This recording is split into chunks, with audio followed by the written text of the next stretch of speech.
So while I wait for the computer parts market to stabilise, I thought let's look through some of the tech in my house that hasn't been featured on the channel yet. And that's when I stumbled across the iPod Touch 4th generation. The iPod Touch 4 was released in September 2010 and was a successor to the iPod Touch 3rd generation. The specs of this iPod Touch 4 were the Apple A4 single-core CPU clocked at 1 GHz, 256 MB of RAM, a 930 mAh battery, a display size of 3.5 inches with a resolution of 960 by 640 pixels, so not great specs for the time. However, the iPod at the time of release was aimed at people who were not old enough to have an iPhone, or for people who couldn't afford an iPhone but wanted the majority of its features, which is near enough what the iPod Touch did. It was slim, light, and had the basic Apple features, which is what made it easier for people to carry it around with them as a secondary device. In terms of its basic features, it ran iOS, could download games and other apps from Apple's App Store, and was a great music player. I remember around the time of this iPod was out, it was used mainly by children so they could watch YouTube or play games like Temple Run and Cut the Rope.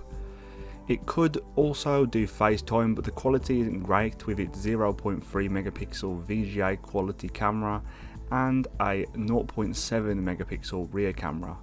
But on release, this iPod started at £169 for the 8GB model, so for getting the majority of the Apple features for this price was great at the time.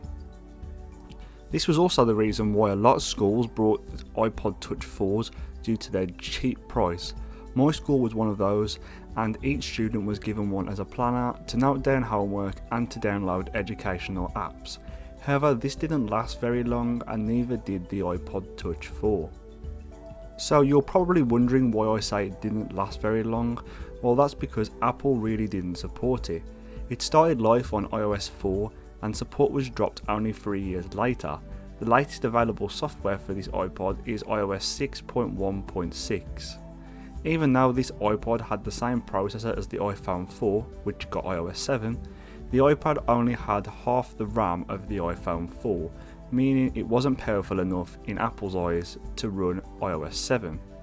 At the time, this angered a lot of people as they had a fairly new device that wasn't updated for very long, but for the price it originally cost, there couldn't be many complaints about it. So how does the iPod 4 hold up today? Well, that's a pretty easy one, not very well. App support for 90% of apps on the App Store have been dropped, including YouTube. The iPod itself seems fairly quick and is usable, but there isn't much it can be used for.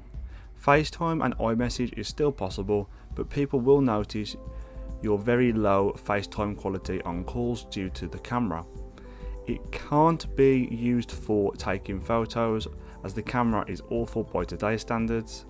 The only genuine use for this now is as music can be loaded onto it, and it still has a headphone jack for your music, or you could even dock this and use it in your car. To get the most out of this iPod, it really needs to be jailbroken. I'm not going to be doing a tutorial on how to do this, but only attempt jailbreaking if you know what you're doing. Here are some of the jailbreak tools that I use on this iPod, and it can make a dated iPod go from looking like this to looking like a more modern device. There are also tweaks that allow you to speed up and change animations, as well as fully customize your iPod. Jailbreaking also allows you to sort of sideload the YouTube app, which can actually be installed, but is very slow, but it's better than having nothing. So, to conclude, should you buy an iPod Touch 4 in 2021? No, it's a pretty simple answer really, as the device is very limited and its features it is still able to do can be done by your phone or another device much better and most of the time cheaper than what one of these cost. Looking on eBay, these go from £15 all the way up to £60 depending on storage size. It's sad to see the fall of this device as it was a great starter device and was the first Apple device I owned. Anyway, if you liked the video, leave a like and don't forget to subscribe to this channel if you haven't done so already, and I'll see you in the next one.